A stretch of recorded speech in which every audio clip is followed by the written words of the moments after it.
Okay, well, when at 7 o'clock you're ready to go, so whenever you're ready. Okay, so I've got 1859. Okay, give it a few seconds.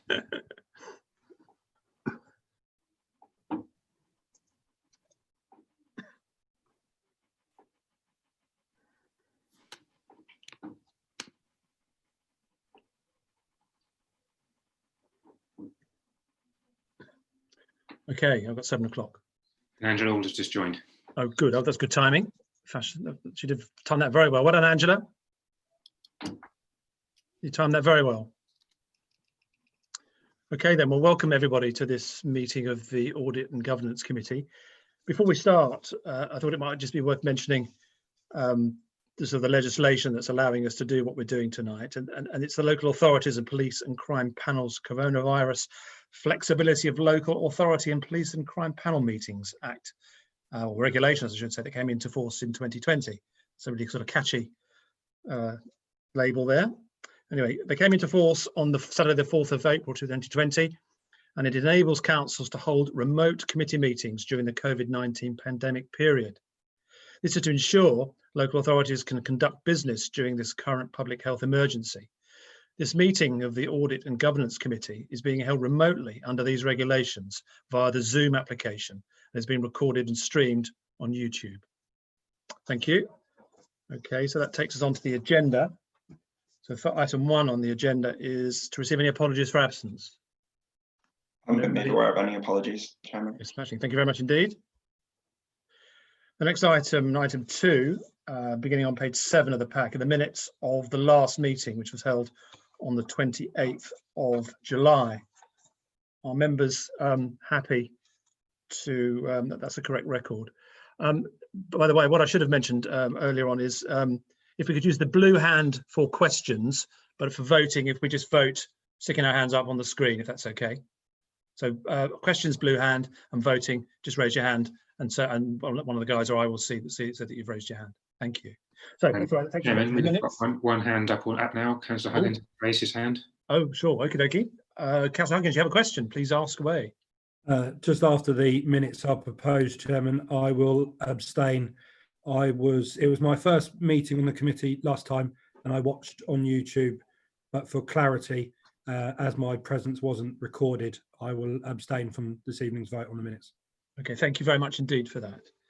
So are we happy that the minutes represent a correct record? If we do, could I have a proposer for those minutes? Councillor Ward-Booth is a proposer, and a seconder. Councillor Fernando is a seconder for those minutes. So are we all in favour of those minutes being a correct record? I think that's unanimous. Thank you. Thank you. Okay. We've got another hand's gone up, Chair. Angela Alder. Pardon? Councillor Alder, sorry. Councillor Alder, you have a question? Councillor Alder? No, I didn't. I was just putting up my blue hand. Sorry. Well, no, it's blue hands No, just for questions. Sorry, I didn't have a question. No. Oh, no worries. Okay, thank you. No problem at all. Thank you. Okay. Item 3, Chairman's announcements. The only announcements I have, or the only announcement I have, is to acknowledge this is Bob Palmer's last meeting. I'd just like to thank Bob for his incredibly hard work he's done during this time he's been here, and you've done a really, really good job, and we're really sorry to lose you, and wish you every success in your next appointment. And I'd also like to welcome your successor, Stephen Linnett, who's the new officer, the Section 151 officer. So Stephen, welcome to your first meeting of A&G. It's all downhill from now on. I'm looking forward to the pizza at 11 o'clock, Chairman. Yeah, it could be a bit later by the time it gets to your place, but I mean, it's on its way, don't you worry. Okay, well, thank you. Welcome anyway, welcome. Look forward to working with you. Okay, next item, item 4, declarations of interest. I don't know where we've got any. If anything occurs to anybody during the course of the meeting, just please let us know. Item 5, shared internal audit service, beginning on page 35 of the pack. Thank you, Chairman. This report provides members with an update on progress with delivering the internal audit plan and the outcome of the audits completed to date. At the beginning of this month, 26% of the audit plan days had been delivered, and 3 final reports had been issued. These are shown on page 37 of your pack at paragraph 2.2. And of course, members will have been copied into these reports as and when they were finalised. The work programme on page 47 shows the status of each audit and identifies what work we have to do in the coming months. And if I may go back to page 43, members will see the status of the 3 remaining high priority recommendations. As you'll see on the first and second of those, it says that an update will be provided at the meeting. I've been in contact with the head of the shared IT service and have had an update in respect of both of those. In relation to cybersecurity, he says the procurement of the networking tools to cover this recommendation and a range of other security issues, that procurement has now taken place and implementation will start shortly. I asked him what shortly meant, and he said that's hard to say at the moment with all the home working and so on that's going on, but he expects it to be completed during the course of this financial year.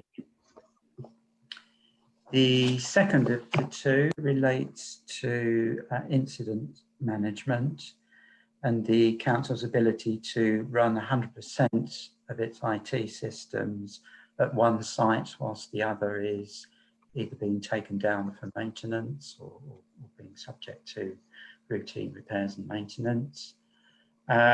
He advises me that a pilot has been started which will allow either site to run 100% capacity, and again he fully expects that to be implemented during the course of this financial year. But while you're on that subject, maybe something that other members have spotted as well, but clearly on the report that was circulated to us, and also in the table in para 2.2, I note that limited assurance was granted as a result of this internal audit, and there are 1 high but 3 medium, and we've probably seen the medium recommendations in the report that was circulated, but clearly the medium recommendations aren't highlighted in this report. Is there anything you'd like to add about the fact that the medium, I guess, priority recommendation, but also the fact that you only able to give it a limited assurance level? Yes, you're quite right. Our report traditionally highlights only critical and high priority recommendations. Any medium recommendations or low priority are usually monitored by colleagues in finance as part of the routine governance processes. In relation to that particular audit, we gave a limited assurance opinion on the basis that a number of policies and procedures weren't in place. Subsequent to the audit, those policies and procedures were identified by the incoming new head of the service concerned. And as you can see from our appendix, we've made reference to the fact that that recommendation, the high priority one, has been superseded. Yeah. We'll be withdrawing that from future reports. It's just shown for completeness. Okay, thank you. Thank you.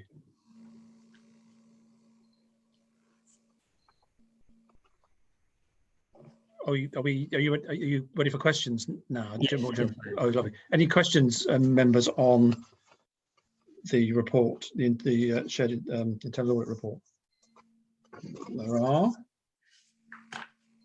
Okay, I guess the other 2 reports that or the audits you summarise in para 2.2, again, recycling and performance management, they were satisfactory overall assurance levels, but again, there were, well, certainly on recycling, there were 3, well, actually 5, I beg your pardon, 5 medium recommendations. Again, and you've just confirmed, obviously, that you'll be monitoring those rather than us. And obviously, you'll keep a close eye on those. Yeah. Yes, we will.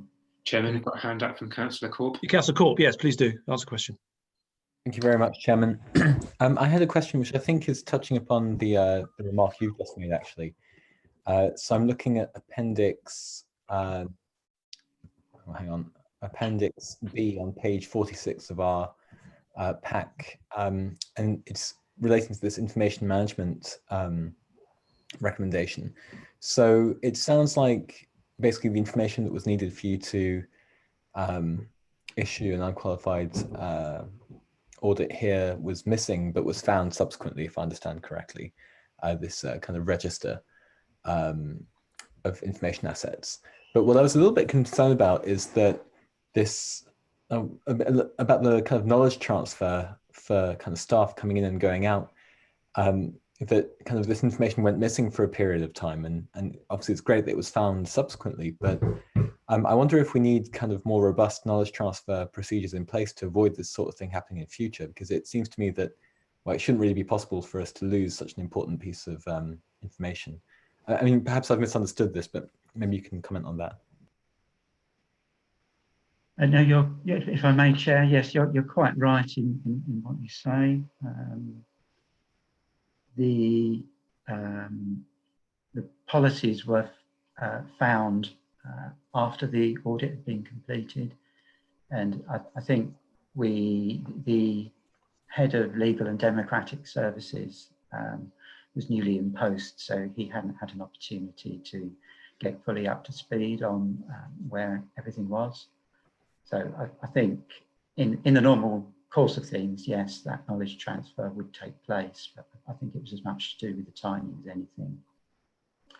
Ordinarily, we'd look to give some grace when someone's new comes into post, but James was very keen that we actually carried out the audit at that time because he felt that it would help inform his view of how the subject matter was embedded within the council. So we did do the audit at that time.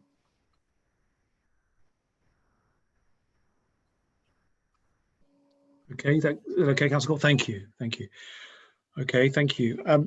And in going to Appendix A, where we've got a sort of list of the various audits, and there are a number we can see under in the status column. There are a number of audits that have been cancelled, and we kind of discussed these at the last meeting, didn't we? In terms of the reasons for that, essentially COVID reason really was the reason, wasn't it? That's correct. Yeah. In simple terms, we were unable to do hardly any internal audit work during May and most of June.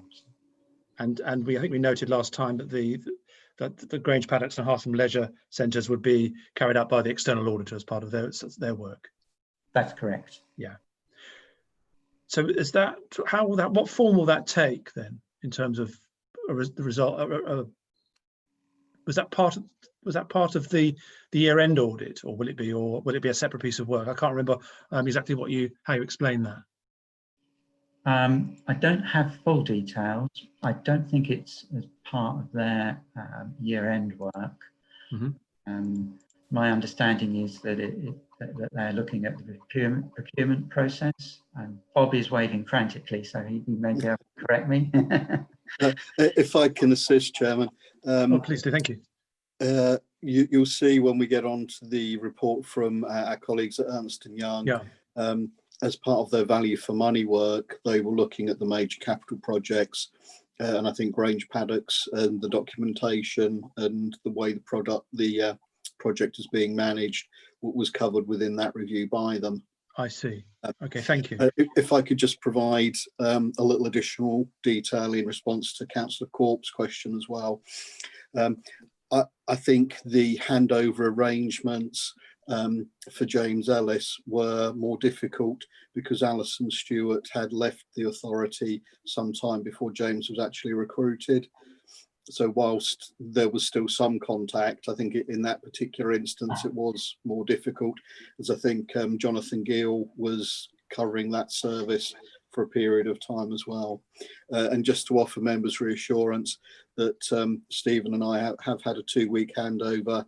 We have had discussions already in meetings, and we will be having more discussions over the next 2 days. So I will be doing my best to make sure Stephen is in a good position to take over. All right, thank you for mentioning that. Yeah, that did come to mind actually, the arrangements for your handover. Thank you. Okay. There aren't any other hands up at the moment, so unless can't see any other hands up at the minute. Thank you. Okay, on that basis, then we need to go back to the beginning of this report and the recommendations A and B to note the internal audit progress report and to note the status of the critical and high priority recommendations. Are members happy to move those 2 recommendations? You have a proposer? Oh, Councillor Corp proposing and Councillor Fernando seconding. All in favour? Yeah, I think that's everybody. Are we happy with that? Democratic Services? Thank you, smashing. Okay. That takes us on to the next item, which is the shared anti-fraud service. Simon, thanks very much indeed for your report. I guess you're staying for a bit.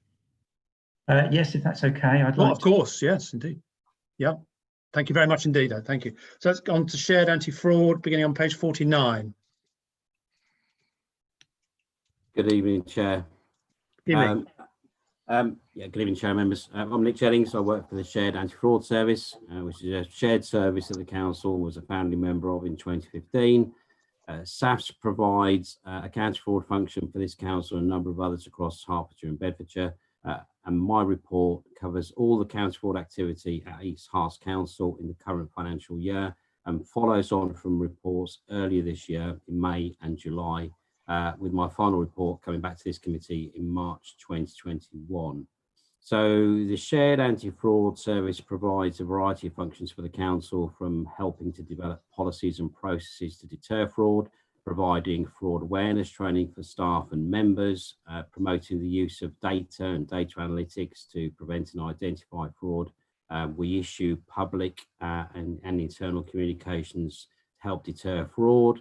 And finally, the service provides an investigation and prosecution service where our other defences have failed us. We also help to design an anti-fraud plan each year for the Council. And this report tonight for members provides an update with progress against that plan, which was approved by this committee earlier this year. The plan itself can be found Appendix A on page 57. And Appendix B, we've attached the KPIs for the Shared Anti-Fraud Service for the current year. That's at page 65, and I'm very pleased to be able to advise members that all the KPIs that were agreed are on target to be met in the current year. Chair, if I can just address members very quickly on COVID, and we're doing this with all the committees currently. And again, I just want to touch on the work that we're doing to support officers during the current COVID crisis. And we do mention this in some detail in the report itself, but if I can just mention that members may recall from my previous reports that COVID-19 has put much of the delivery of our business as usual activity under review, and certain parts of our service, such as face-to-face meetings, interviews, training, remain suspended or in limbo at present, and Bob will have heard some more information about that at the SAFS board meeting a couple of weeks ago. But we are still able to provide a good response on new areas of emerging fraud, particularly those that are linked to the current COVID-19 crisis, and those which might impact on the Council. And that continues to include support around the grant schemes that the Council has managed so well. For the grant schemes at present, we're still working with officers to provide some post-payment assurance details, so that when they're providing the information back to the cabinet office and back to Bays, they have assurance that the Council's dealt with the process properly, avoiding fraud whenever it can. We're providing enhanced alerts around mandate and phishing frauds. They continue to come from national bodies such as the Cabinet Office, CIPFA, the National Fraud Bureau, the Credit Industry Fraud Avoidance Service, and also locally with Herts Police. We continue to receive and share alerts with our Business Watch and Neighbourhood Watch schemes, as well as with the National Anti-Fraud Network. You're still seeing phishing emails being sent to local residents, purporting to be from local authorities, and we continue to work with the National Cyber Security Centre to ensure that all phishing and spam emails that are related to COVID in particular, but just generally phishing and spam emails that are received by officers or members of the public are referred on to the NCSC for them to resolve. So that just hopefully gives members a little bit of assurance that we are aware of those new fraud threats that are emerging from COVID, and we continue to work with officers in that area. So if I could just... Nick, can I just stop you for a second? Sure. Councillor Booth, I know you've got a question. Are you okay to wait till the end? Or yeah, fine. Sorry, I just wasn't sure if it. Chair, I'm happy to take questions now if that's easy for members. Councillor Booth, would you ask your question now, or are you happy to do it at the end? I'll jump in now as you. Go on then. Go on, jump in. Thank you for your report, and in particular the detail on page 54 detailing your response to COVID. And in the background of HMRC cracking down on furlough fraud and fraud related to the self-employment grants, I just wondered whether any fraud has been uncovered or whether it's generally a compliant picture or otherwise, really. I think generally it's very compliant. We have had some instances of fraud as a result of the grant scheme that have been reported by officers, or alleged fraud, which has been reported by officers, and we are investigating those matters at the moment. So yes, we've come across some instances of it, but considering the volume and the value of money that is formed part of that grant scheme that the council's administered, the incidence of fraud have been very, very low, and I think councillors can have some assurance that the scheme that officers put in place very quickly to deal with that necessity to pay grants very quickly to huge numbers of organisations across the district. The assurance that you have is that officers dealt with that very, very well, and I think they prevented fraud, or the opportunity for people to commit fraud, by having a robust process at the gateway. So hopefully that provides you with some assurance, Councillor. Yeah, I was going to ask something similar in terms of kind of almost the pressure that the council was under to distribute the grant funding. Yes. And also the volume of applications. Did this in any way, in your view, affect the council's ability to carry out the necessary robust checks to prevent fraud? Were we able to do enough, or did we kind of sort of take a bit of a chance in some cases, almost? I would never suggest that officers have taken a chance with any of the funds that they've distributed to applicants of the various schemes. So I think they've always had in place a good process, and when they've not been happy with information provided, they've sought further assurance either from us or from other organisations to make sure they do pay the right person at the right time. Sure. There is the opportunity for people to usurp the process. We've seen that happen, but I think the approach that the East Herts Council took, and many councils across Hertfordshire in fact took, was a really good one. It was to have a good process in place that could be managed by the right officers. Yeah, I think the council's done very, very well in preventing what I was very concerned about at the time, that people would see that as a real opportunity to get their hands on 10 or £25,000, and certainly some authorities have been caught out because they haven't had those processes in place. Well, brilliant. Well, that's really good to hear. Thank you for that. I think we should certainly congratulate officers for taking that approach. Thank you. Okay, thank you.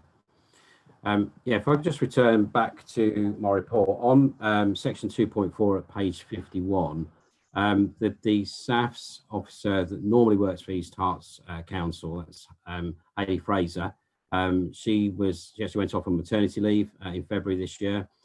So we have been covering that work with officers from other partners.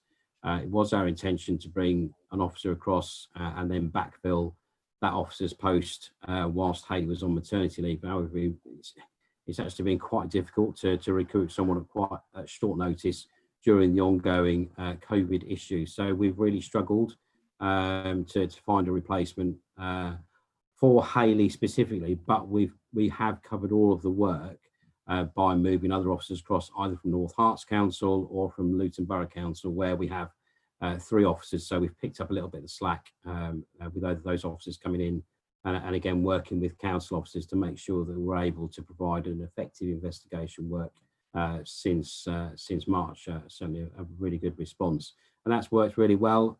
Again, officers have been really supportive of that. So particularly officers within housing and Rebs and Bens, the response from them has been superb as always. As we just expect that at East Herts, that we'll develop good relationships and maintain those, and the support from officers has been excellent. So I just wanted to make sure members were, again, aware of that although we've lost an officer to maternity leave, we've still been able to cover all the work that we've been conducting at East Herts. Just going on to section 2.9 on page 52, we continue to work with managers locally to identify potential fraud risks and develop some service-specific training. Currently, that's often delivered as part of virtual team meetings. That's still working very, very well. And obviously, we still have in place at the moment our e-learning system, which staff can access to complete that particular training module around fraud, corruption and bribery. So we refreshed that recently with the HR team. A new version of that I think was published last year for officers to access.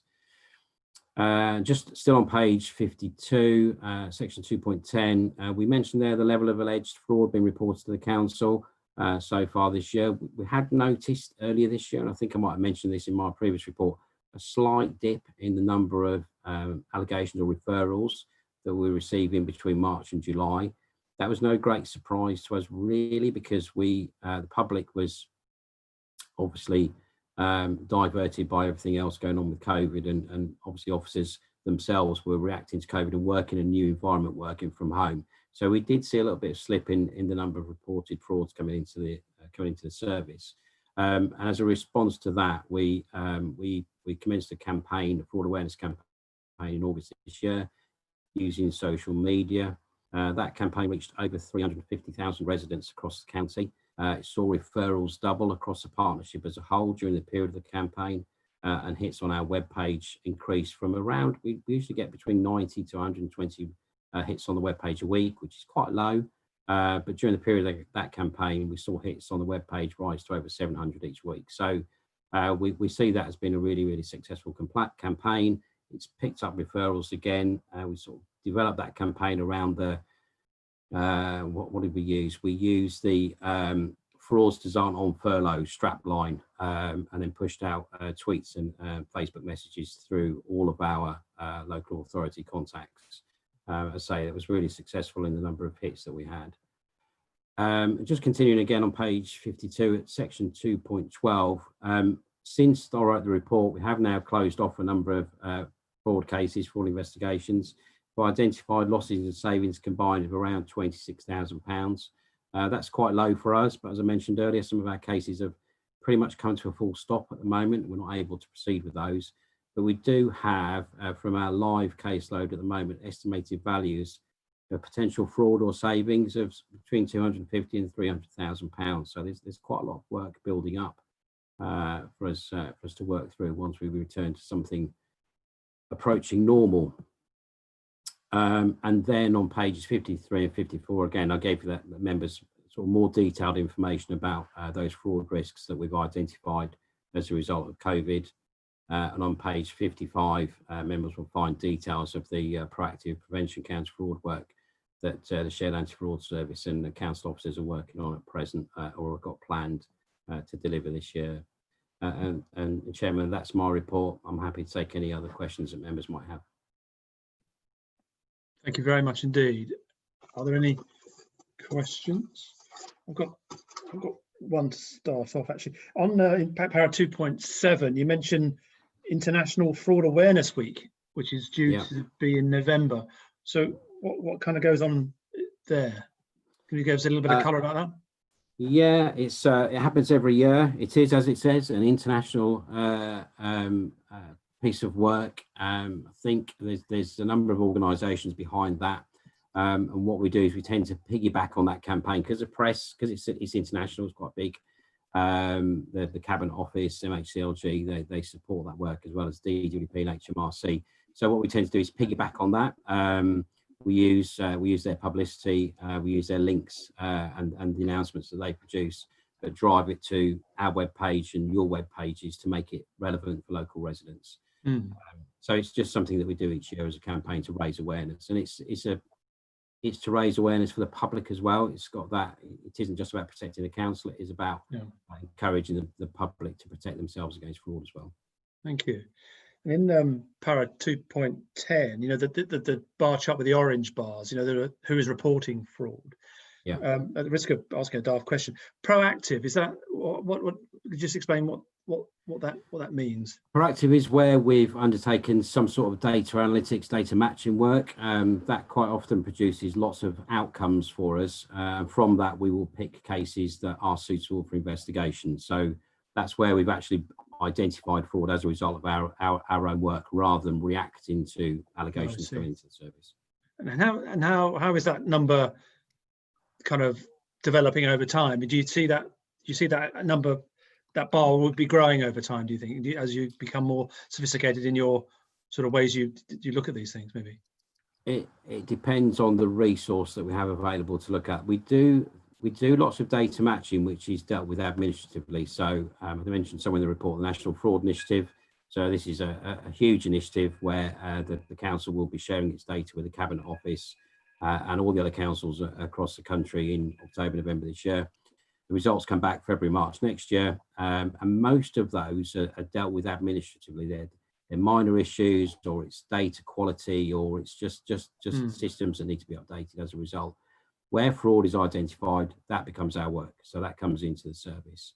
Again, if we're doing local data matching using the fraud hubs across our partners, then there might be a piece of work that we specifically want to look at. So I mentioned in the report, we're doing some work at the moment looking at assurance around the payment process for the grants that you've just issued. If we were to identify any fraud as a result of that work, we would pull that in, and that would be a proactive piece for us. Sure. I just wondered if there was a sort of a correlation, but an interesting situation whereby maybe you'll become less reliant on fraud being reported by either staff or the public, and more sort of moving slightly more maybe towards a sort of being being able to be more proactive about identifying it. We want to be more proactive with it. Unfortunately, we're reliant on data to do that, and data quality.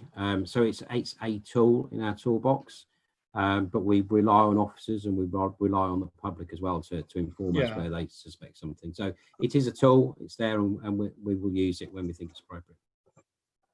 Okay, and in the appendix, actually, Councillor Corp, you've got a question. Thank you, Chairman. It was also to do with the appendix, actually. So I was looking at Appendix B on page 65 of our report at the KPIs and their performance to August 2020. So looking at KPI number 3, I was worried I hadn't understood something about this table, because the box coloured in yellow for KPI number 3, even though it looks like you are meeting that target. So you say that you want to address all urgent high-risk cases within 2 days, and then other cases within 5 days. And you say that both are being met within 2 days, which seems to me like that box should be green. And that just made me wonder if I'd misunderstood something about this line. Can you just confirm whether this is all within target at present? Yeah, we with some of the boxes, we can tick them as green because they're done, because either we've done a piece of work and it's completed, or we've put plans in place for the work to be completed. With things like reported fraud, that could slip. So we mark it as yellow to say that it's on target. So at the minute we're managing that work, all that work within 2 days. But if we would suffer a sudden surge in referrals, or we lost an officer off sick, or something else impacted on the service, then that might drift.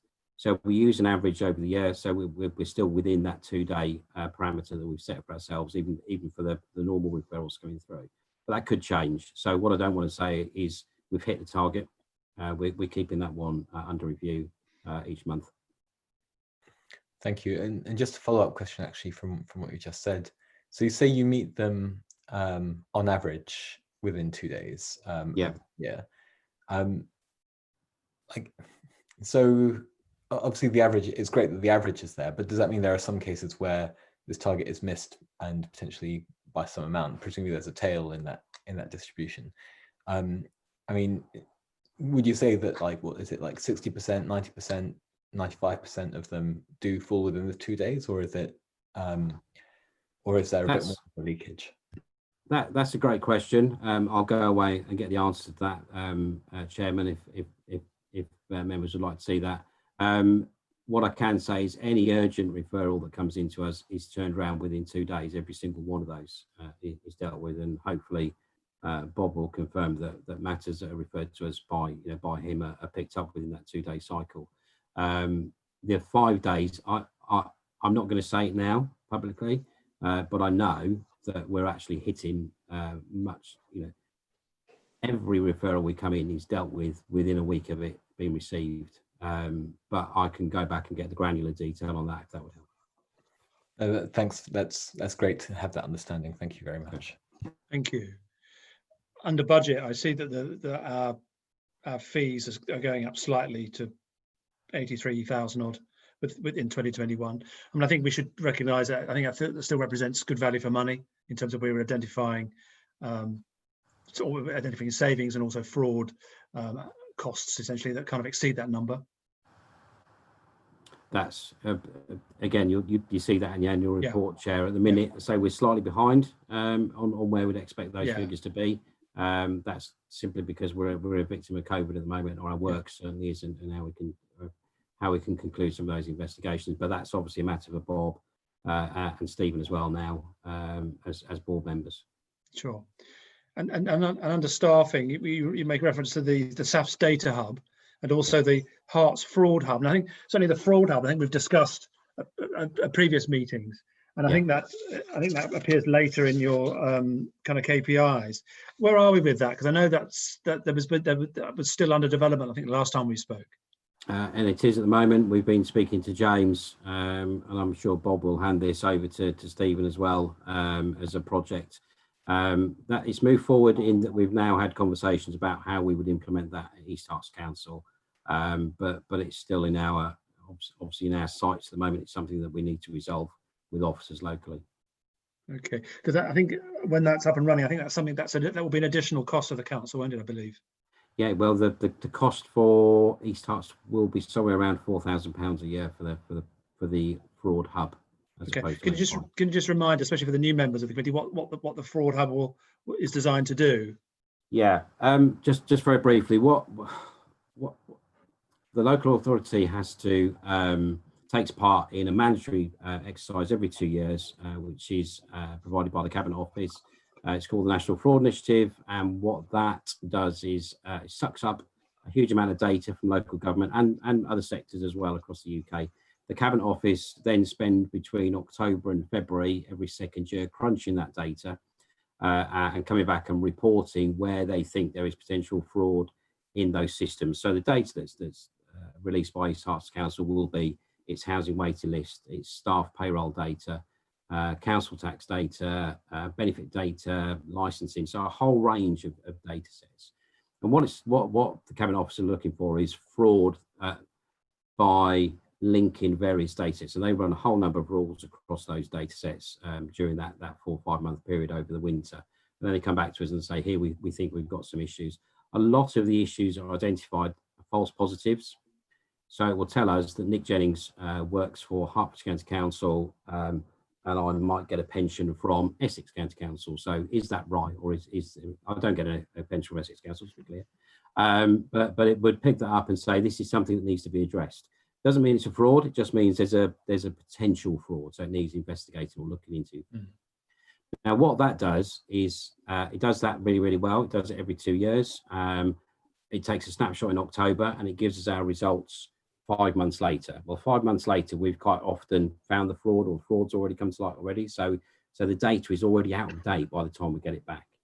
What we want to do, or what we've developed with the Fraud Hub, working with the Cabinet Office, is a local data hub. So it allows us to upload our data more frequently and actually match it against that national data more frequently as well. So rather than waiting 5 months to get our results back, we can pick those areas where we think there's risk, do some data matching, and we get the results back straight away. So it gives us control over how we look and examine our data. And going back to your question earlier, Councillor Pope, it means we can be much more proactive in how we look at that data and those high risk data sets. But we have control over it and do it ourselves. So do you have any sort of feel for when this thing might be up and running, or is that something that's a little bit difficult? It's got to be something really that's something for Stephen and James to pick up. And I know I'm chucking Stephen under the bus completely there, but we have got a meeting lined up with him later this week, and that's top of our agenda at the moment. Excellent. So we look forward to seeing how that progresses over the life of this council. Thank you. Okay, I think there aren't any more questions. If that's the case, I can't see the blue hands. So actually, we need to go back to the beginning of the report. The recommendation is to note the work of the council and the shared anti-fraud service in delivering the 2021 anti-fraud plan. If we're happy with that recommendation, can I have a proposer? Councillor Huggins, proposer, Councillor Corp to second. All in favour of the recommendation? Brilliant. I think that's unanimous. Thank you very much. Nick, thank you very much indeed for your report. Please feel free to leave the meeting. You have another meeting to go to. I'm sure you've got another very important meeting to go to. Very important, yes. Yeah, thank you. Thank you, Chairman. Thank you very much. Thank you. Bye-bye. Chairman, just briefly, if you're noting things, you don't strictly speaking need to have a proposer if you're just noting things. Oh, I beg your pardon. Okay, thank you. I was being thorough. Sorry. Okay, strategic risk register, item 7, beginning on page 67. I think this is Graham. Graham, yes. Welcome. Thank you. Sorry, I've had to move a few times during whilst people are speaking, meetings, young children around, and not particularly easy, especially at bedtime. So apologies. The report presented reflects the Q1 position, the position at the end of June, and all the controls updated, and the final will also capture the controls planned for the future. This report is the first report since the resumption of strategic risk monitoring this year. As I mentioned, all controls are updated, but you might say the report isn't massively dissimilar to the report presented on the 19th of May. That report reflected no particular financial quarter because of the circumstance. It felt beneficial to add control commentary to what was previously the annual monitoring report. Clearly at the moment, the big risks are COVID and financial pressures being faced by the council. Content is reflected throughout with a sort of final summary, a final risk summarising the COVID position corporately. You will see COVID and financial pressure reflected through each individual risk.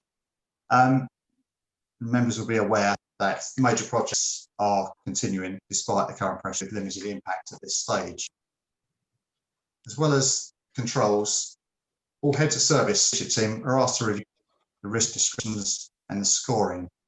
There have been very minor amendments. The description of item 1, finance risk, is updated by Bob to reflect the level of government support. Devolution has been reinstated to the description of item 2, which is political change. Unfortunately, I failed to capture in the report, I'm afraid. And the target score for item 8, business economy, is reduced from 3 to a 2. You can see the risk scoring at the foot of the report if necessary. There was the intention to introduce a tier risk register monitoring the most significant project risk and the most significant corporate operational risk.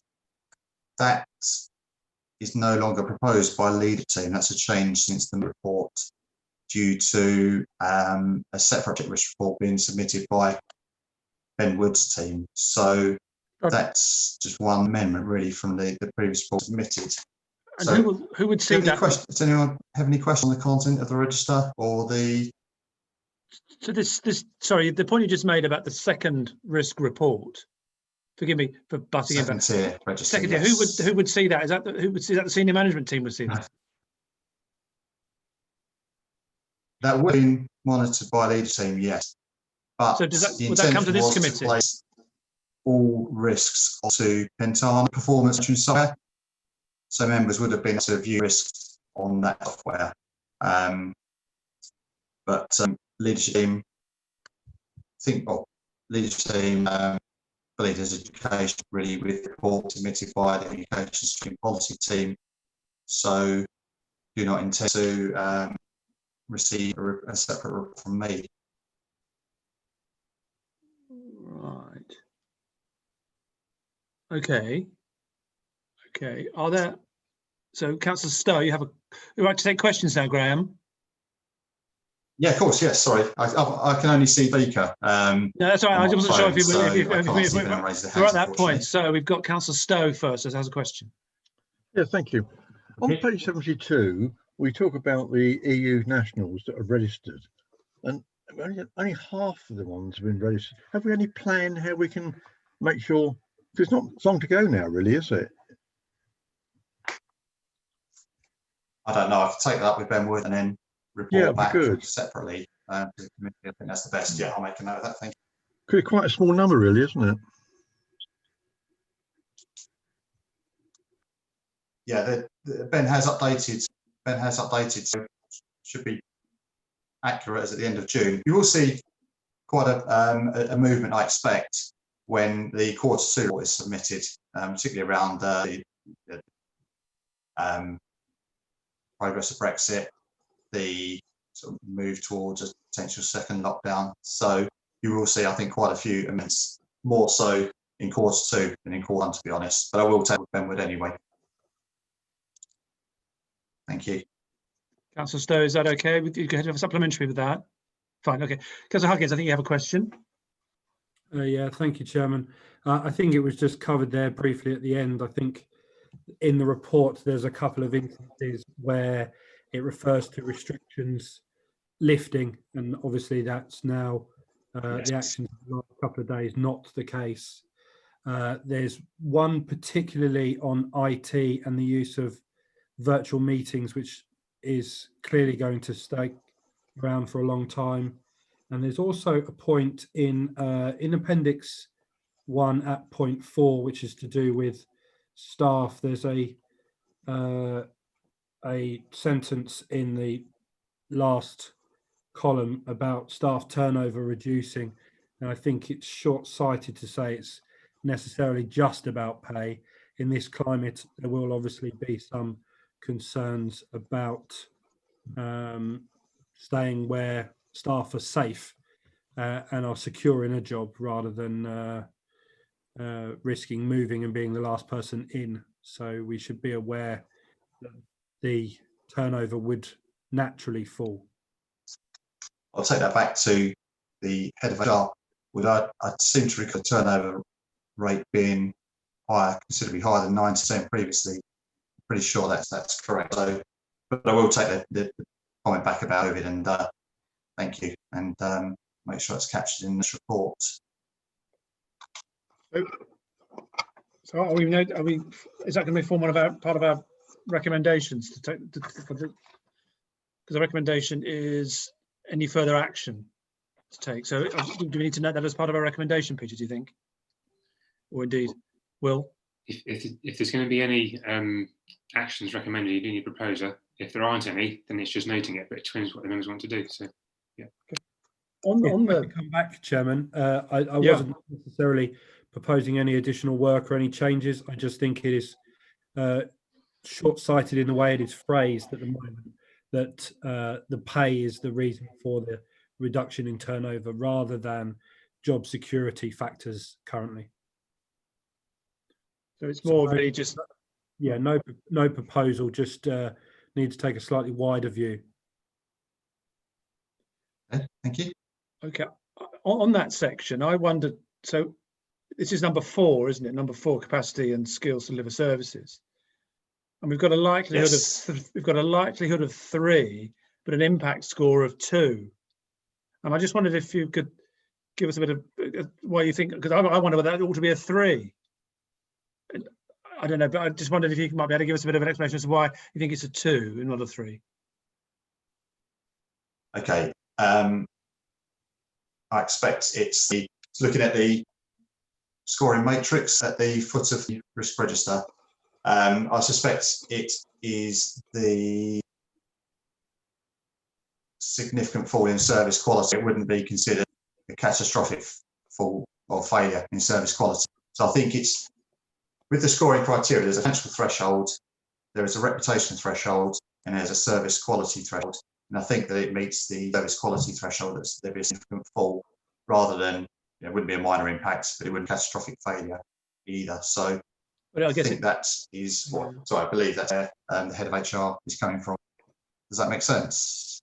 Yeah, it does. I guess it depends on how many good staff we lose, doesn't it? I suppose if it's a dribble, then maybe. But if it's if it's a bit more than a dribble, maybe that would impact on the council's ability to deliver a very good service of residents, and also would have all sorts of other issues in reputation and what have you, doesn't it? So I guess it depends on the level, and maybe if the head of HR has made a judgment that in his view it wouldn't be that bad, I suppose.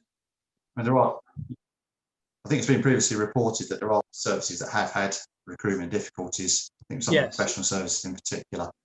I think those difficulties have been overcome to a sufficient standard at the moment. So I do believe that's just the rationale behind the scoring. But again, I'll feed that back to Simon. Well, because it just looks slightly odd to me, because it's got a high likelihood score, but then a lower impact score. I mean, maybe anyway, maybe it's to do with the level of staff that we think may or may not be affected by this, and maybe people, you know, who look at this a lot more than I do, maybe think that. Yeah, I'll take that back to Simon and review that leadership team. So obviously we're about to start the Q2 monitoring process again. Okay, I don't know if anyone else has got any questions. I mean, that's the only point. Yeah, one other thing, just as a general point, I know we've got a little preamble in your report, but I just wonder whether members might think it would be useful to have a track when we see this next time, or again, we have a track change version, so we can see on the report what changes have been made since the last one. I mean, you certainly give a bit of a narrative to explain what the changes are, but I wonder whether the track changes just make it a bit easier for us to see at a glance what the changes have been in terms of the numbers or any narrative or things like that. Yes, yeah, no problem. Thank you. Lovely, thank you. Okay, so thank you. Thank you, Graham. Thanks ever so much for your report. Thank you. So in the absence of any other questions, we need to go back to the beginning of the report. So the recommendation is that the strategic regulations be reviewed and officers advise of any further action that could be taken to manage risk.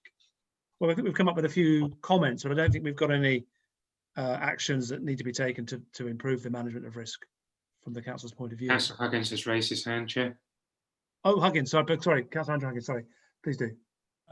Well, I would say that the one you've just raised is a proposal, and if you're proposing it, I'll happily second you, Chairman. Well, yeah. I mean, direction of change is a change to the document.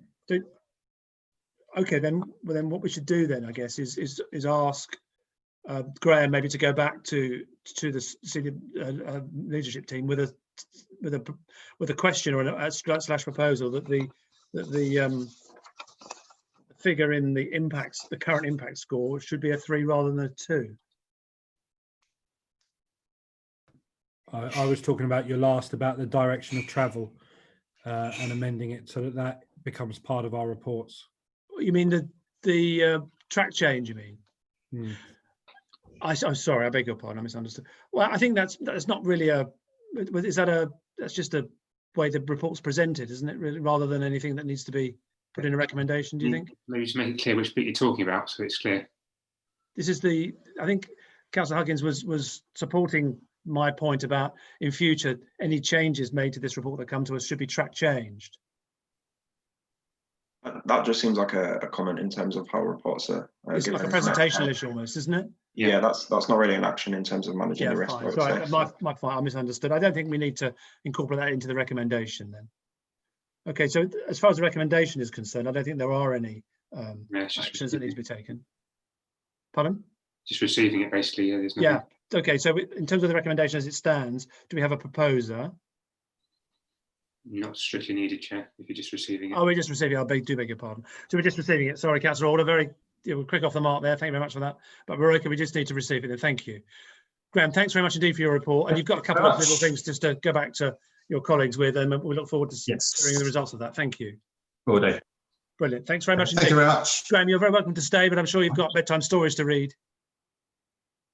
Thank you. Thanks very much indeed. Good luck. Thank you. Bye-bye. Okay, that brings us on to external audit update progress, page 83. Suresh, you've arrived. Fantastic. Good evening, Chair. Good evening. How are you doing? I'm good, thanks. Good. Welcome. So we've got your report. Please feel free to give us a summary. Yeah, okay. And I've got my colleague Nazir Nazir, welcome Mohammed. too. Thank you. You've been here for a bit. Welcome. Thank you. Hey.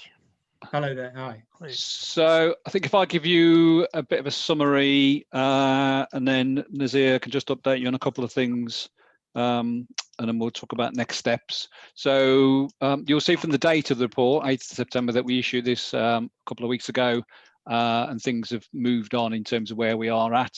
Yeah, there were a couple of things in there, weren't there, where you say, oh, that this is going to be looked at or reviewed and stuff. Yeah, so you'll be able so to, we'll update you on those in a second. But ultimately, the main thing that's holding us up at the moment is the work of the pension fund auditor in respect to the assurances that they provide us on your pension liability disclosures. And since I am the pension fund auditor, I can explain why that is the case. Have you had a word with him? I have indeed, yeah. I gave him a good telling off.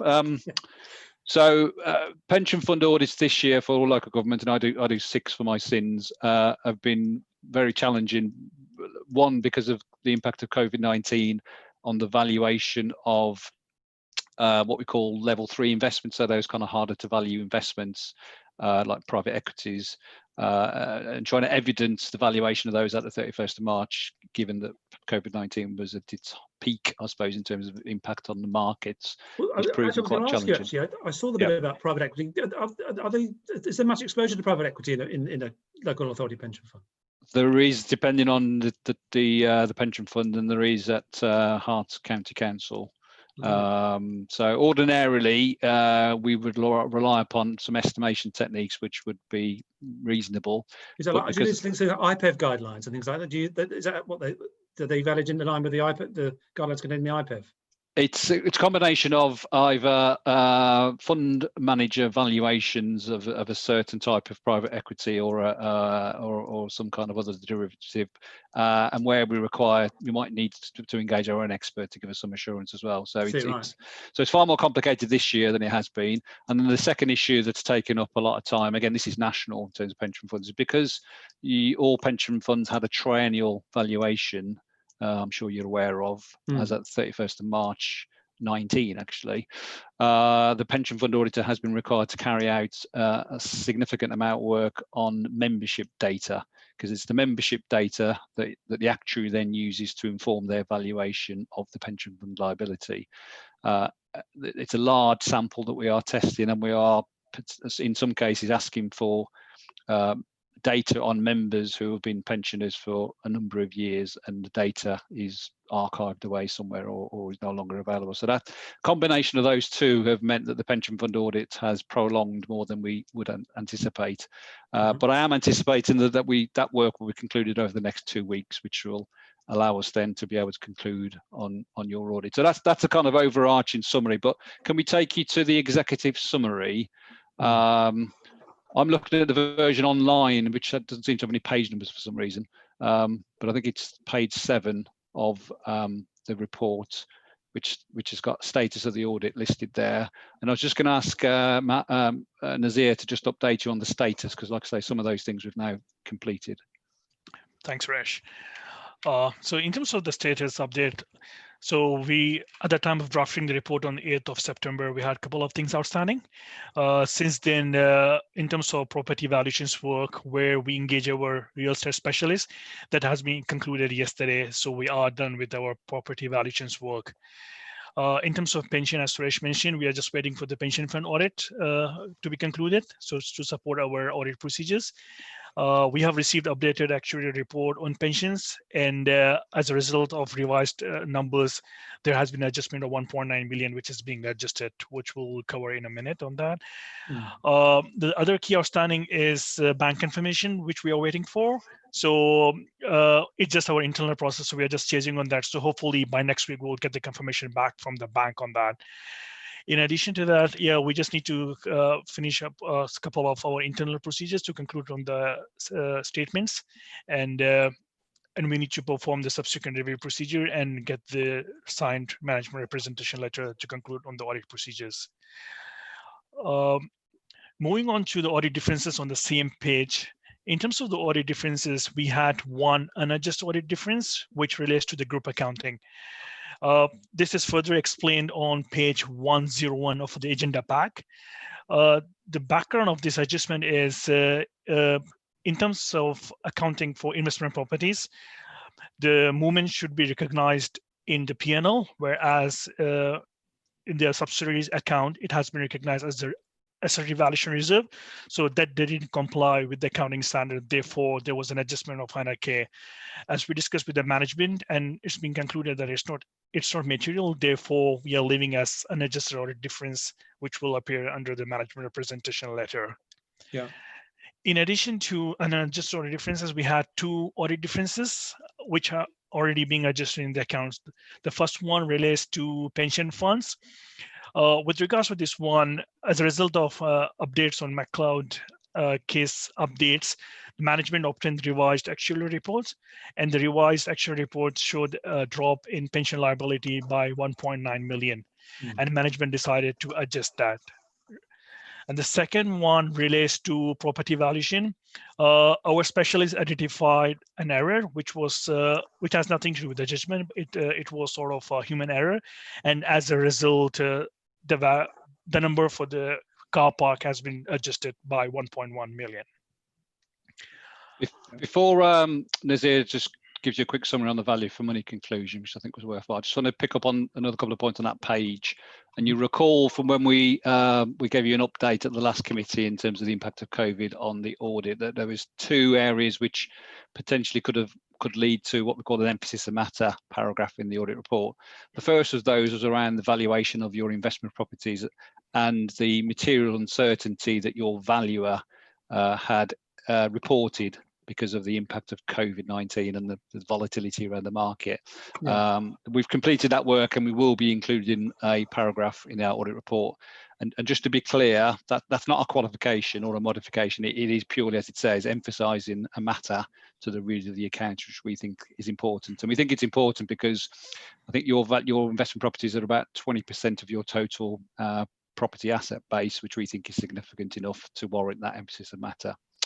The second one was around going concern, and we've worked with the council closely in terms of the going concern assessment, which is consistent with the reporting that officers have made to members in terms of the impact of COVID on the council's finances.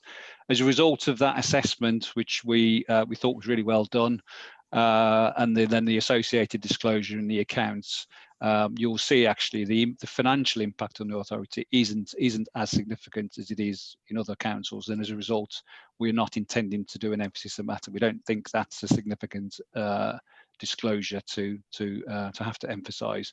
Both of those are just going through our internal consultation at the moment, but that's my position at the moment. So emphasis of matter on the valuation of investment properties, but not an emphasis of matter on going concern.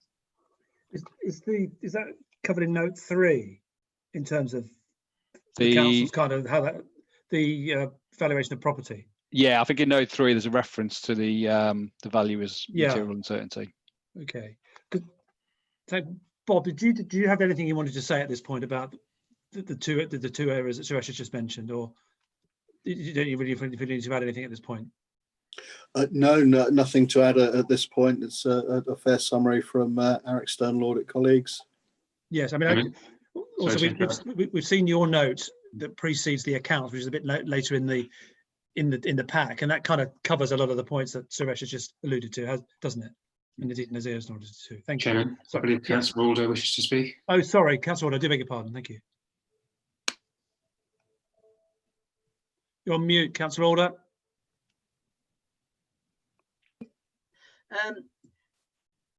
I was going to ask a question about the valuation of the properties.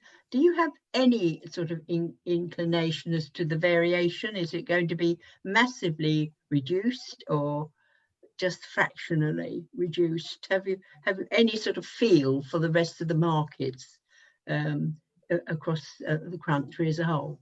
Thank you. Is that a question for me, Chair, or? I think it was, but anyway, if you're able to respond to that. I'm not a valuer. What we're seeing though is a bounce in terms of the market, but I think it depends on what type of property you're talking about. I think retail is still going to struggle. but we have got some local authorities who have actually acquired distribution centres over the last couple of years, and as you can imagine, they're booming at the moment. So it kind of depends on the asset. So really, I think it just kind of reinforces the point, I guess, that currently it's a really difficult time to value property assets, for a variety of reasons, both up and down, I suppose. Councillor Corp, Councillor Alden, by the way, was that okay for your response to your point? Well, it was just whether they had a feel for what was happening elsewhere in the country. I know that we have bought some commercial property, and because I'm on the financial sustainability group, I just wondered whether we,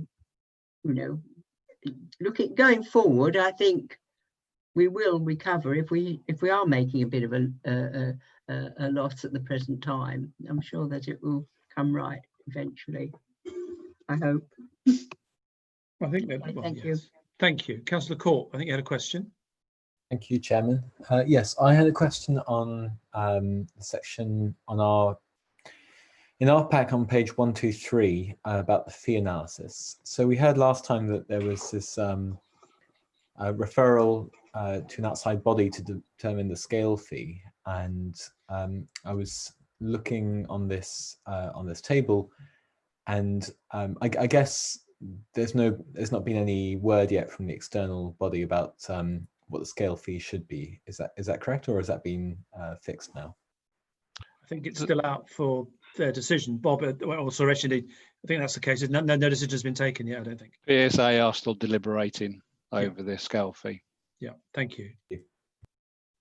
Okay, they're all right for questions in the minute. So, Suresh, Nazir, are you still going through your report? I mean, Councillor Corp. Value for money, I think. Yeah, Councillor Corp beat me to it on the fee, so I won't talk about that. But yeah, we just wanted to quickly just summarise the value for money conclusion work. I think that was quite important to do so. So Nazir. Sure. So moving to page 111 in our agenda pack. So in addition to the external audit work, financial statements audit work, we also look at the arrangements for certain key projects.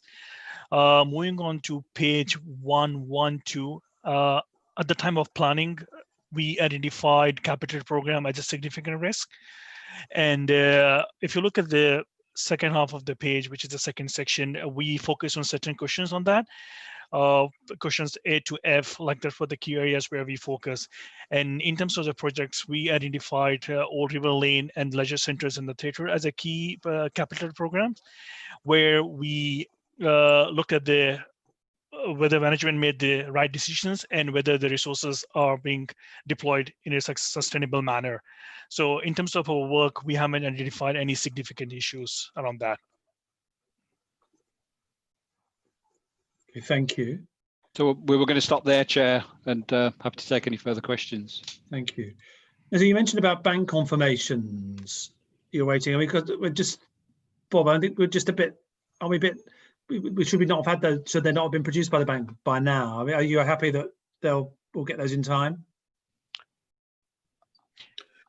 I think they might have been requested by the external auditors slightly later in the process than would normally be the case, but I'm sure those will be making their way through and hopefully should be available by the time Suresh has finished talking to himself about the bench. Yeah, Chair, Bob's right. That one's down to us. Just one of those things that slip through the net. But yeah, we are anticipating to get that next week. Okay, good. And in terms of going concern, you mentioned, I think, that you were happy with the going concern statements that are in the accounts. But in your report, and forgive me, it's probably one of the areas that we've caught up on. You say that under the going concern section that this subject is subject to final EY internal consultation. Has that happened now? That is in process, and that's less about the disclosure that you've made, but more about my judgment that I don't need to do an emphasis matter, which I'm pretty confident on in terms of what I'm doing there. So, but it's just making sure that that's then signed off through the consultation process. I mean, it's a bit of an odd question, maybe, but emphasis of matter. How common is it for local authorities like this council to get an emphasis of matter in its audit report? Up until this year, I've never issued an emphasis of matter in 20 odd years of auditing local authorities. I think COVID has obviously made a significant impact on financial reporting and then the audit reporting that's associated to it. So this year there will be quite a few emphasis and matter paragraphs in audit reports for local authorities. Right, I see. So okay, so we're not alone in terms of them appearing this year. No. Okay, good. Thank you. The other point I just put, and I read it with interest, on the value for money report that Nazir alluded to earlier. There's a section entitled Delivery of Ambitious Capital Programme. And I thought your comments in that were very interesting and useful for us to note.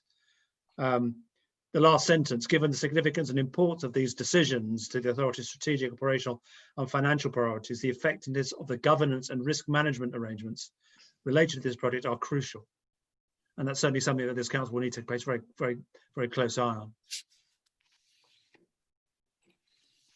But apart from that, I don't think I had anything. Any other questions? There's no blue hands up, Chair. So unless anyone has anything else, no. So we're just noting the report, aren't we, Peter? So we don't need to vote on this one, do we? No. So we're happy to note this. Suresh, Nazir, thank you very much indeed for your report. Now, I know we've got the accounts to think about in a minute. Do we need to think about the kind of the choreography for getting them approved? Do we need to, at some point, agree that a subcommittee can approve the final version once the auditors give us a green light? And also, when do we expect that might happen? Anyone? So in terms of the when from us, Chair, as I said, I'm anticipating that the pension fund work will be concluded in the next couple of weeks. So I'm hopeful that by, what would that take me up to, by the middle of October, we'll be in a position to conclude the audit. I am conscious, I think that's after the date of Bob's departure. I don't know if he timed it that way, but we'll. So Bob, I assume this is one of the things you'll be talking to Steve in his briefing. Yes, absolutely. Thankfully, we are sort of 90+% of the way there in terms of the audit. There aren't actually any significant issues that I think are going to require further amendment, hopefully. So hopefully Stephen will be able to place reliance on the work that Ernst & Young have done in concluding their audit, and the work that colleagues in finance have done in preparing the statements, and will feel comfortable as then signing off as Section 151 officer on the accounts. I would have much preferred if we've been able to do it and there'd been that sort of clean break to it, but I am handing over with a clear conscience. I don't think this is any sort of hospital pass, or that there's anything that's going to cause me sleepless nights about handing this over to Steve. Don't forget, Bob, we know where you live. It's true, yes. Okay, so that's fine. Thank you, Suresh Nazir. Thank you very much for your report. That takes, if we're happy, well, we're noting that, so we don't need to vote on it. So that takes us on to the annual governance statement, which is beginning on page 135. Bob, is this one of yours? Thank you, Chairman. Yes, this is very much mine. I'm sure members will recall at the last meeting, we had the first draft of this document. Members considered the document, and at paragraph 2.7 at the top of page 137, I've just set out there the items that the committee asked to be looked at and amended. So firstly, it was clarifying the responsibility for keeping the code of conduct up to date, and then strengthening the wording around fraud and corruption. Paragraph 2.8, the external auditor asked for some more to be put in about COVID and the effect of COVID on our governance arrangements, and those changes have been made as well. To make it easier for members, we have done those in-track changes.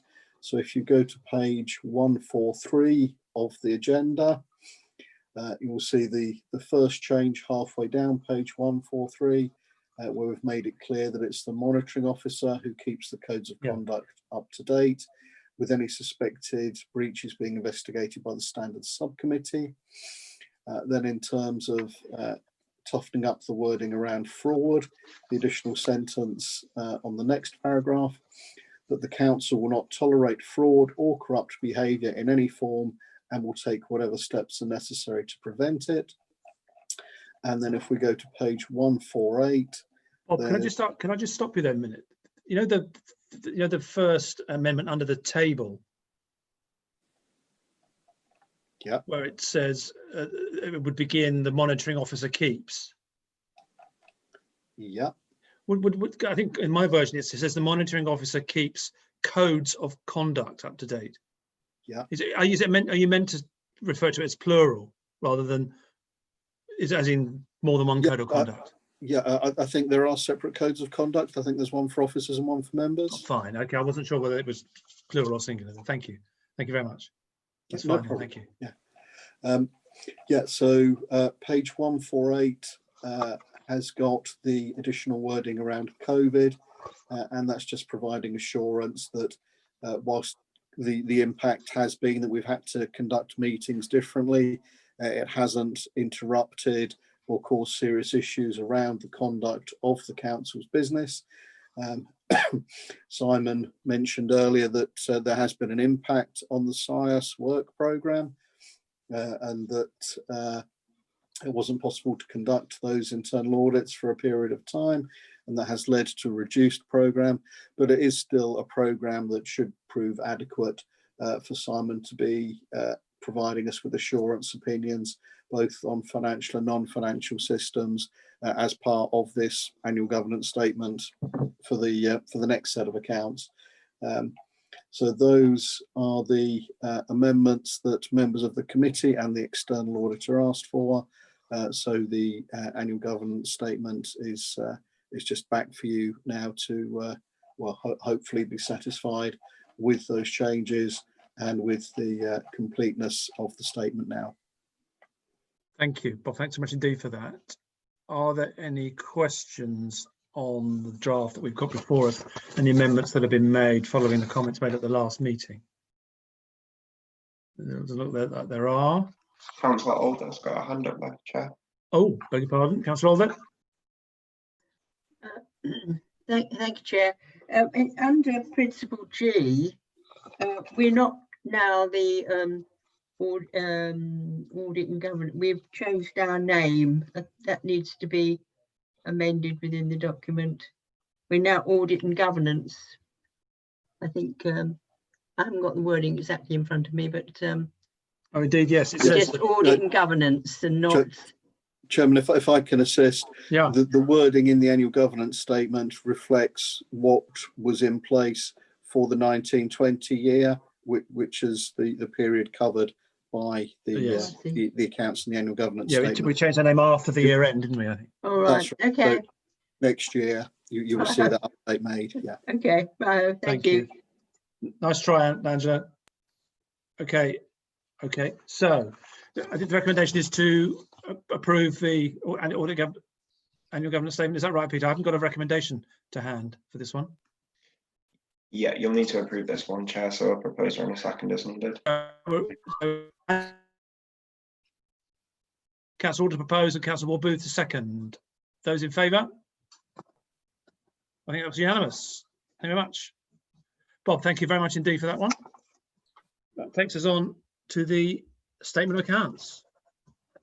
Yes, thank you, Chairman. That's me again. A little repetitive, given that it's already been covered by our colleagues from Ernst & Young, but this report sets out the amendments to the statement of accounts, because members had the statement of accounts for detailed consideration at the last meeting. As I say, our colleagues from Ernst & Young have already touched on the first amendment that arose through their audit work, which was they did highlight there had been a human calculation error in one of the valuation reports, and that led to the value of the council's car parks being overstated by 1.1 million. So clearly that was something we needed to correct. That's been done. And because with the nature of the statement of accounts, it wasn't possible to present as track changes as I've done with audit and governance. What I've done is set out specifically the items within the accounts that have been affected by those changes. So that's the movement in reserve statement, the income and expenditure statement, and the effect on the balance sheet. That's shown at paragraph 2.2. The next amendment was as a result of the updated pension information. The accounts are prepared on the actuary's first stab at the figures, and those figures include projected returns for the last 3 months of the year. The good news is that the actual returns, when they've fed them in, have produced a result that has actually reduced our liability by 1.9 million. The downside of that is that we need to adjust the accounts. So that has been reflected as well. And again, at paragraph 2.4, the individual effects on the areas of the accounts are set out. So that's the movement in reserve statement, the income and expenditure account, and most importantly in the balance sheet, where, as I said, the value of that net pension liability down by 1.9 million. Those adjustments, though, because the nature of them being around valuation items rather than what you might refer to more traditionally as profit and loss type of items, those adjustments haven't had any impact on the council's total usable reserves, and those have remained unchanged at 16.8 million. The other amendments is the addition of extra text, extra narrative explaining bits and pieces. So that's partly around the effect of COVID and partly around the going concern, providing more explanation there. And those additions are particularly on page 15 of the accounts in the narrative statement and page 21 within the accounting policies. And as has been indicated tonight, hopefully the external auditor will be in a position to sign these accounts off within a couple of weeks now. That's all I'd like to say, Chairman. Thank you.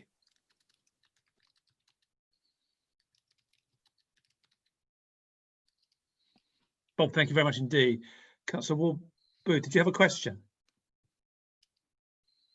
I saw a blue hand lurking. There was a question at one point, but Bob covered it. Oh, fantastic. That was very useful. Thank you, Rob. So I think we discussed earlier, your report kind of covers it in the main, a lot of the points that have already been raised by the external auditor, haven't they? So I think in terms of your report, I think that's fine. In terms of the draft accounts which we've got, and we'd seen it before. I mean, I'm not proposing to do a page turner on this now. I think we really will need pizza if we do. But if anyone's got any sort of substantial questions, maybe they should be raised now. If not, if there are many minor ones, maybe they can be taken offline with officers after the meeting, if that suits everybody. I mean, I certainly didn't have. I mean, I've got one or two little tiny things, but nothing of any substance. So I'd be very happy to feed those into you after the meeting. So before we go to the recommendation, I'd like to thank you, Bob, and also Alison and your team for all the work that you've done through the audit. I think the accounts are in really good shape, and indeed, thank you, Suresh and Nazir, for your work in terms of your external audit of the company's affairs. So thank you very much indeed. And if members are happy, I think we should go to the recommendation, which is that we're noting the amendment set out below in Mr. Palmer's report, and to approve the draft statement of accounts subject to the completion of the external audit, which I think, Suresh, you've mentioned, hopefully should be in 2-ish to 2.5, 3-ish weeks' time. Okay, so if members are happy with that recommendation, if we can have a proposer. Councillor Stowe is proposing and Councillor Huggins is seconding. So we've got a proposer and a seconder. All those in favour? I think that's unanimous. Thank you very much indeed. Thank you. Suresh Nazir, I think you're very welcome to stay for the last part of the meeting, but otherwise, thank you very much indeed for all your work again, and I'm sure we'll see you soon.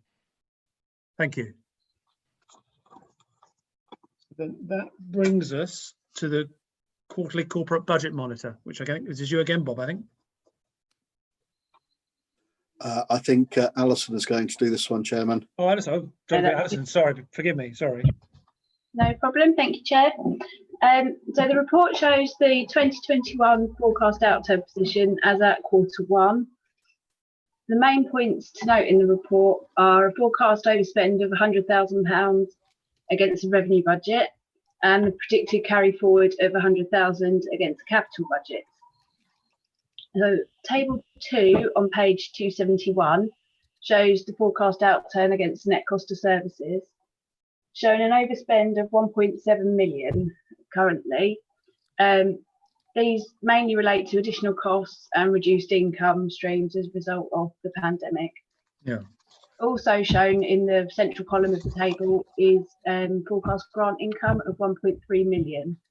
And this relates to the grant funding available from central government to offset losses in fees and charges, as a result of the pandemic. Although it's worth mentioning that not all fees and charges budgets are eligible for the grant funding.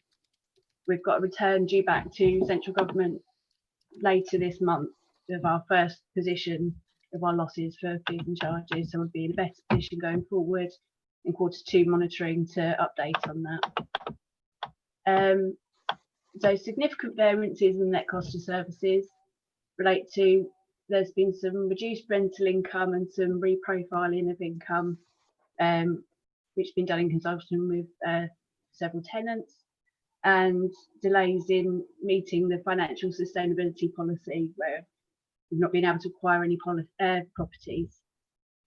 Also, several of the income streams in operations are not covered by the government scheme, such as curbside recycling rates being down. So on page 274 in table 3, we're showing a underachievement against the interest income budget of around £100,000. And this is due to interest rates being lower than we'd anticipated when we set the budget. And we're proposing that we fund that from the interest equalisation reserve in this financial year. Can I just ask on this point, if I may just, in terms of the income derived from the property funds, is that down too? Not as far as I'm aware, no. I believe this is our short-term cash that we're holding. This is, yeah.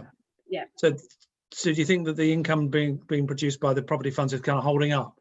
Because obviously, I guess that those funds will be dependent on rental income, won't they? And I guess I don't know whether if funds like that are being squeezed because people can't, or either due to voids maybe, or to people having job making their rental payments. Yeah, so currently they are down at the moment against what we were expecting, around 20%, I believe, currently. What, the level of income being generated is down by 20%? Yes. I see, right, okay. Yeah. So, right. But it'll be monitored obviously throughout the year by officers and reported back on. Indeed. So I guess we'll need to, well, depending on whether we want to continue with that. So that's for another time, I suppose. Okay, thank you. Sorry to interrupt you. Thank you. Sorry to interrupt briefly, Chair, but I think Councillor Andrew Oldham dropped out for a short while there. I don't know if you missed anything in particular there or not. Sorry, Chairman, I had cramp. I had to move about. Oh, no problem. I hope you did the trick. Okay, now thanks. Good. Thank you. Good. Thank you. Thank you. Sorry. So Alison, you carry on. No problem. So on page 276, we're showing the 1.7 million grant funding that we received from central government, which is to cover ongoing increased expenditure as a result of COVID. This is shown as a central income pot currently, rather than being allocated to specific services. We're showing currently business rates income and council tax income on target for our budget for the year. although this is being monitored throughout the year, but it is worth noting that we did put £2.5 million into reserve at the end of 1920 to cover any fluctuations in the business rates income. Moving on to capital budgets, they're currently being reviewed by project managers, so we'll have a more complete picture to bring back for the Q2 monitor. I was just mentioning that. Sorry, Alison, again for interrupting again. So the sort of the reviews that are ongoing now, because I think we'll I think members will be interested to see the results of those. Well, they'll go to exec, won't they? Yes, I believe so. Yeah. Sure. They look good. I think Bob, I think you mentioned in a previous report, I think you gave to members that there was kind of a fairly fundamental review of all the major capital projects and to see whether they still stack up and whether sort of COVID has had or indeed Brexit, I suppose, has had a material effect on them and whether they're still viable or whether they need to be changed or not. So I think we will be very interested to see the results of that review. Thank you. Okay. So the only thing to note currently is it's forecast there'll be £100,000 carry forward into 21-22 capital programme, which is due to reprogramming of the Launchpad 2 project. The last thing to note is the age debt position, as at the end of Q1, has increased from the year-end position. There are several large debts that were due to be paid in July. These have subsequently been paid. However, officers are reviewing the position of all debts currently and have put payment plans in place where it's appropriate. Okay, thank you. So Launchpad 2, is that the website? Yes. Good. Yeah, I think that's going well. I think, as I speak as Aware Council. Any questions on this report? Did you mention though that the levels of curbside recycling were down? I believe it's the prices we're receiving for the materials being down rather than the levels of recycling being down. I thought that prices were kind of fixed in advance for recycling. Is that something that there's been a change in pricing fairly recently? It was my understanding that the prices are based on what we can get on the open market for the recycling. Oh, really? I thought we entered into contracts for levels of recycling, but maybe not for everything. We're into contracts for disposal, but the actual prices are received based on the market prices we can get for the materials. Do we know if there's an ability, if you like, to enter into contracts to try and to give us some certainty as what we're going to get, or do we just have to rely on whatever we can get in the open market? Didn't we used to be in a consortium? Didn't we used to be in some sort of consortium of sort of with other councils to try and get a better price for these things? Chairman, maybe Stephen's trying to come in. Oh, there we go. Hello. Councillor Chairman, since China came out of the recycling market, price volatility in the market has increased exponentially. You can sometimes get your recyclers to a processor, and then the next month they'll refuse to take any at all because their recycling facilities are full. Right. There's more recyclers chasing around for somewhere to go than there's places for it to go. So the market will change depending on economic circumstances, and so metals, for example, will go up in value and then go down in value. Certain plastics are now just not worth collecting. The world has become much more volatile about what sort of materials they'll take. And of course, there's been all the controversy about materials ending up, in containers and just being shipped off into the Far East and then just dumped on beaches. So yeah, there's been a whole lot of controversy about it. So I'm afraid that the materials market has plummeted, basically. There is stuff that you could have shifted one day, which you now have to pay to be taken away, basically. So the materials mix will change continuously, and the prices will go up and down as the market dictates. But since China closed its markets to the reprocessing industry, it's had a major effect.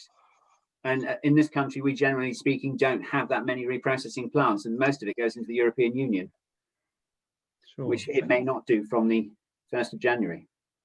No, absolutely, no, quite. Chairman, thank you. His hand up for a short while now. Councillor Ward Booth.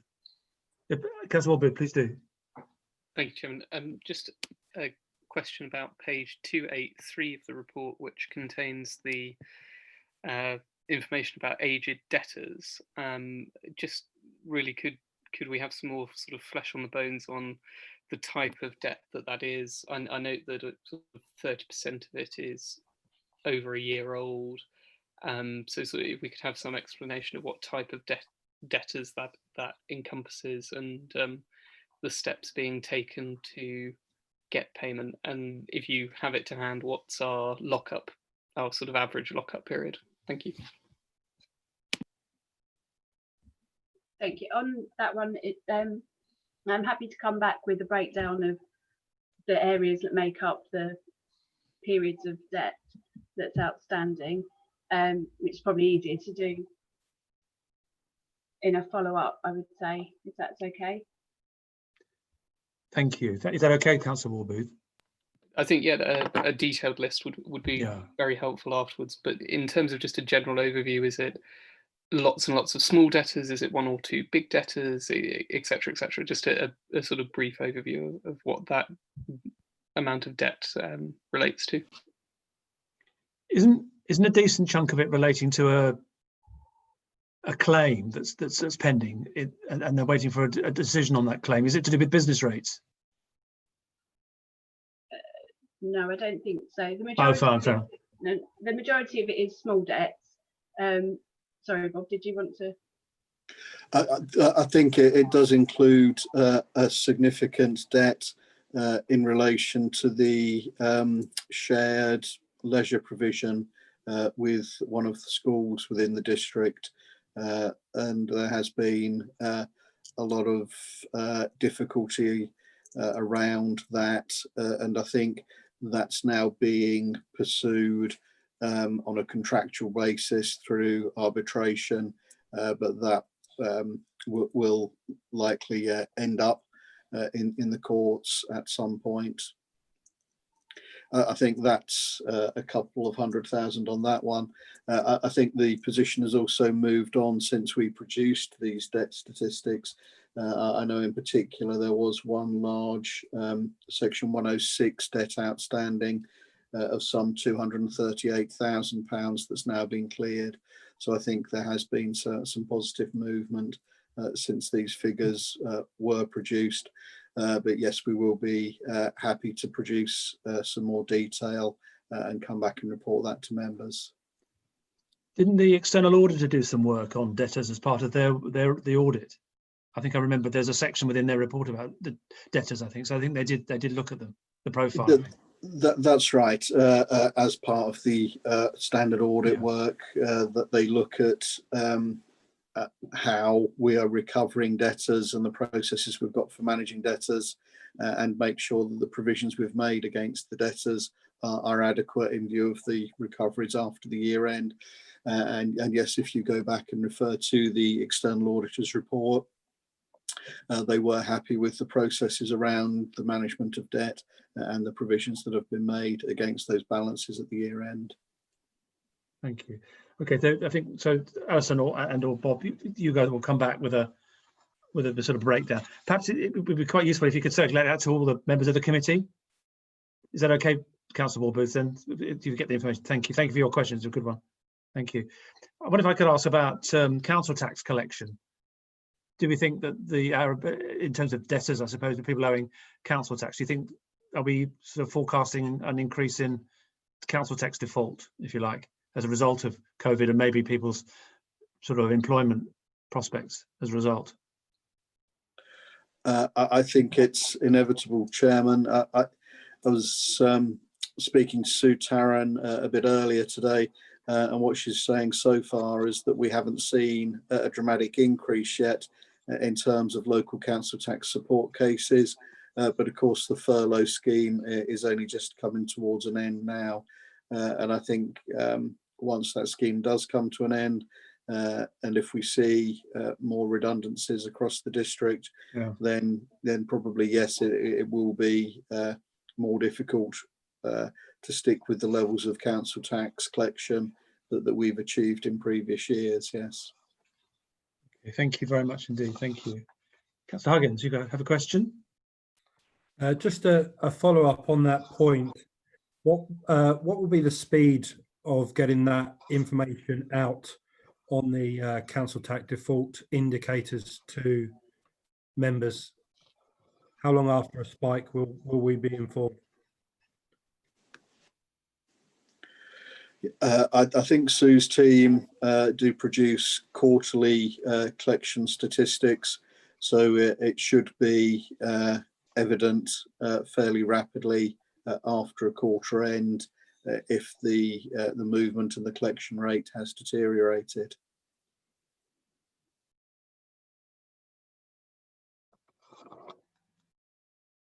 Thank you for that. There are no hands up at the moment, Chair, unless you want to ask more questions.